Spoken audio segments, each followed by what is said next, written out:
Aproximadamente hasta el 21 de junio, la Asamblea Nacional deberá aprobar una serie de reformas que permitan aplicar principios como la huelga, sindicalización y negociación entre el Estado y los servidores públicos. Sin embargo, persiste el descontento de un segmento de la dirigencia sindical porque en la enmienda constitucional se ratificó que la contratación colectiva será exclusiva del sector privado.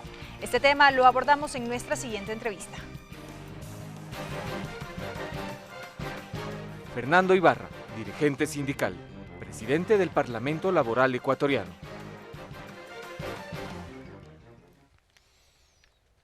Doctor Ibarra, bienvenido. ¿Cómo le va?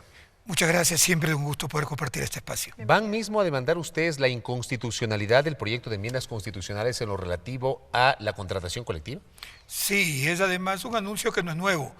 Al propio presidente de la República, en su momento, cuando nos reunimos con él, le advertimos de que esa posición significaba una clara violación a las normas constitucionales, incluidas las normas internacionales, y que obviamente por ética sindical nosotros en su momento nos veríamos abocados a presentar una demanda contra eso. ¿Pero qué ocurrió allí, doctor? Porque los diálogos iban bastante avanzados. Sí, pero como siempre aparece la mano de última hora de la Secretaría Jurídica de la Presidencia de la República, que intentó meter una frase incluso mucho más drástica, porque la frase que intentaron meter era prohibición de contratación colectiva en el sector público, que en materia de derecho público hubiera sido lapidario.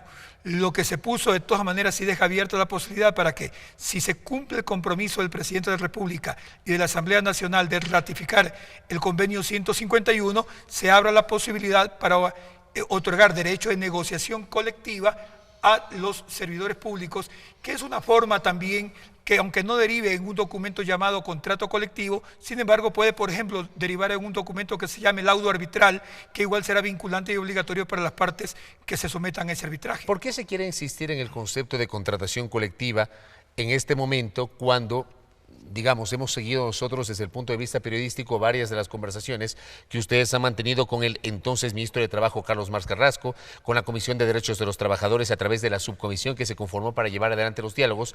Y allí había quedado claro que el concepto tradicional de la contratación colectiva ya no cabía en las actuales circunstancias y lo que había que propender es a una nueva interpretación de lo que podría ser este concepto de negociación para garantizar los derechos de los servidores públicos. ¿Por qué quieren insistir en la frase contratación colectiva? Por dos razones fundamentales.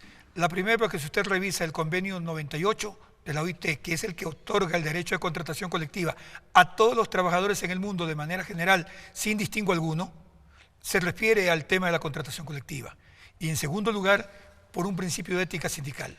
Nosotros no podemos permitir que en la Constitución consten derechos completos para un sector de trabajadores y derechos en parte para otros, aunque pudieran desarrollarse en la normativa secundaria. La Constitución no puede hacer ese tipo de discrimen, tiene que reconocerle los derechos por igual a todos. Pudo haberse puesto ahí también, en vez de contratación colectiva, negociación colectiva, y entonces obviamente ya el tema de la demanda hubiera sido inoficioso. O sea, el problema es que no se puso tampoco negociación colectiva. Así es.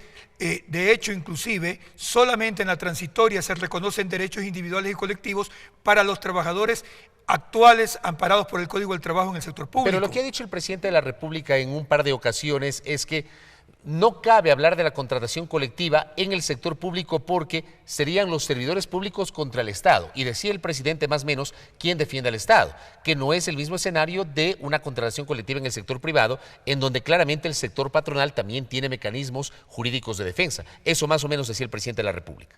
Ese es un criterio dogmático muy propio de cualquiera que está alejado de la normativa jurídica. Eso no resiste el menor soporte jurídico y ni siquiera político y social. ¿Qué es el Estado? El Estado es solamente el instrumento jurídico por el cual la sociedad administra sus bienes para generarse el bien común. Eso es el Estado. Por lo tanto, 15 millones de personas que integran el Estado ecuatoriano son empleadores ante 500.000, que las vamos a someter a la esclavitud, a esas 500.000 para servir a los 14 millones.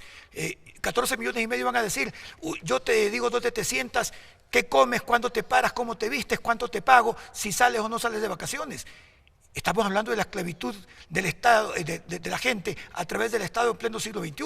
Eso no tiene sentido, ni dogmático, ni político, ni jurídico. Solo aquí en el Ecuador se les ha ocurrido lanzar una teoría dogmática que en ninguna parte del mundo se discute, porque la Organización Internacional del Trabajo no tiene ese contenido dogmático cuando aprueba sus normas. Gobiernos de distintas tendencias van a la Asamblea de la OIT. Trabajadores de distintas tendencias ideológicas van a la OIT, empresarios de distintas tendencias ideológicas van a la OIT y juntos, de manera tripartita, aprueban los convenios internacionales que se transforman en las normativas laborales internacionales. Por lo tanto, ponerle un tinte dogmático, esto más que novedoso, es una novelería dogmática que no resiste el menor sustento ni político ni jurídico. Ahora bien, doctor, ¿cuáles serían de manera general los términos en este caso sobre los cuales versará esta demanda que ustedes han anunciado que presentarán, toda vez que la Ley de Garantías Jurisdiccionales y Control Constitucional establece que estas pueden presentarse por la forma y no por el fondo, es decir, no por el texto mismo aprobado? No, una cosa es que la Corte diga y que la ley diga, y otra cosa es lo que dice la Constitución y lo que dicen los tratados internacionales. Aquí nos vamos a ir primero a la Convención de Viena de 1969 sobre el valor de los tratados. Los tratados se firman bajo el principio de pacta sunt servanda, que no es otra cosa que lo que se firma se cumple, bajo el principio de buena fe. Por lo tanto, si el Ecuador ratificó convenios, tiene la obligación de cumplirlos. Y en la parte del procedimiento, de la forma, debió haberse primero denunciado los tratados ratificados con la OIT, en este caso el convenio 87 y el convenio 98 y el convenio 111 de no discriminación, para entonces recién ahí poder emitir cualquier normativa interna contraria a los principios y dictámenes de esos tratados. Ahí la Corte Constitucional parece ser que no entiende que la Constitución en su artículo 4.17 habla claramente de que la Constitución del Ecuador es constitución de cláusula abierta. En doctrina constitucional, eso significa que la Constitución del Ecuador no tiene solo 444 artículos, ni los procedimientos que establecen esos 444 artículos, sino también los que contienen los tratados internacionales, que han sido ratificados de manera libre, voluntaria y soberana por el Estado ecuatoriano, y que contienen también procedimientos, entre esos candados jurídicos que le prohibían al Estado ecuatoriano emprender aprobación de normativas contrarias a lo que dictan dichos tratados. Ahí están los elementos suficientes. Esos tratados pueden estar por encima de la Constitución. Digamos que hay tratados que están vigentes, y que puede ser que contravienen las disposiciones constitucionales. No se olvide que se tratan de tratados de derechos humanos y el 4.17 y otros artículos de la Constitución indican de que tratándose de derechos humanos... Esos tratados están por encima de la Constitución. Porque además la Constitución se aplica el principio pro ser humano. Y porque, insisto, al haberse establecido como constitución de cláusula abierta, en la doctrina constitucional eso obliga a cumplir también con esta normativa. No es tan simple como muchas veces coge la Corte Constitucional y lee a medias o no lee correctamente lo que significan las normas internacionales. Doctor Ibarra, finalmente, ustedes como Parlamento Laboral, más allá de este anuncio que usted acaba de confirmar que el Parlamento Laboral ecuatoriano presentará una demanda de inconstitucionalidad sobre la enmienda vinculada a los derechos de los trabajadores, ¿va a participar, el Parlamento Laboral en diálogos con la Comisión de Derechos de los Trabajadores de la Asamblea en la construcción de estas reformas legales para poder aterrizar la enmienda constitucional a estos cambios a determinados cuerpos legales que están vigentes? Ese es un compromiso que tenemos como dirigentes sindicales serios. ¿Lo van a hacer ustedes? Lo vamos a hacer porque además ha habido la apertura de la Asamblea Nacional en eso. Nosotros no podemos dejar de desconocer el comportamiento tanto de la presidenta de la Asamblea, del asambleísta Fausto Cayambe, de la asambleísta Margely Vázquez como presidenta de la Comisión de los Derechos de los Trabajadores. Y mientras haya la posibilidad de sentarse a dialogar para ir buscando, mediante el diálogo, construir de mejor manera estas normativas, es nuestra obligación hacerlo y así lo vamos a hacer. Correcto. Doctor Ibarra, gracias por habernos acompañado.